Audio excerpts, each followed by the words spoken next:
देवघर से चूड़ी मंगावाई देबो, संग में जलवा चढ़ावाई देबो। सुन गे देवघर से चूड़ी मंगावाई देबो, संग में जलवा चढ़ावाई देबो गे।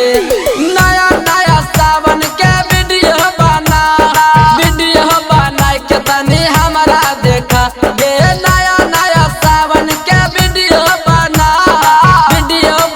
के तनी हमारा देखा। देवघर से चूड़ी मंगावाई देबो, संग में जलवा चढ़ावाई देबो। सुन गे देवघर से चूड़ी मंगावाई देबो, संग में जलवा चढ़ावाई देबो गे।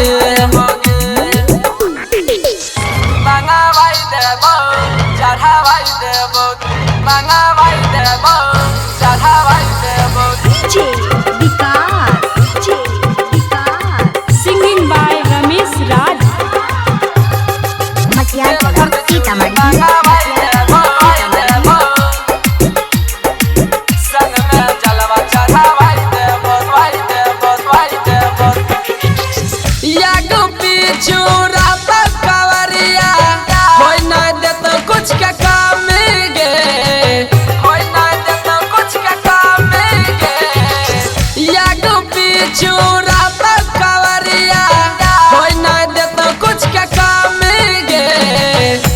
घर में जाके जलवा चढ़ाई भी, सपनी गाँव में शोर मचाई भी। सुपर 6 दिन जाके जलवा चढ़ा गे, जलवा चढ़ा।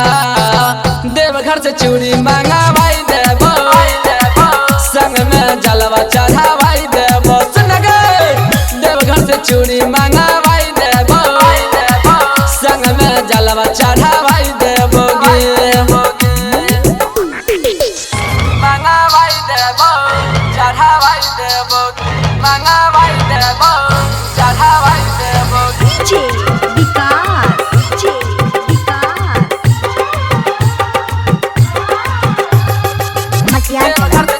मंगावाई देबो,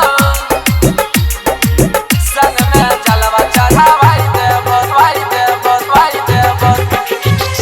भोलेनाथ के महिमा छे गोरी, सुनय परम्पार गे, सुनय परम्पार गे। भोलेनाथ के महिमा छे गोरी, सुनय परम्पार गे। जाने छे पूरा दुनिया जहान, भोले बाबा के महिमा महान। रमेश राज के बात तुमान गे, बात तुमान। देवघर से चूड़ी मंगावाई देबो, संग में जलवा चढ़ावाई देबो। सुन गे देवघर से चूड़ी मंगावाई देबो, संग में जलवा चढ़ावाई देबो गे। नया नया सावन के वीडियो बना के तनी हमारा देखा गे। नया नया सावन के वीडियो बना के तनी हमारा देखा।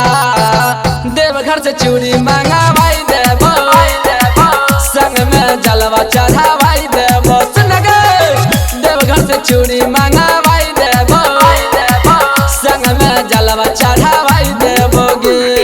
Recording by Riya Studio, Khagaria, Bhadash.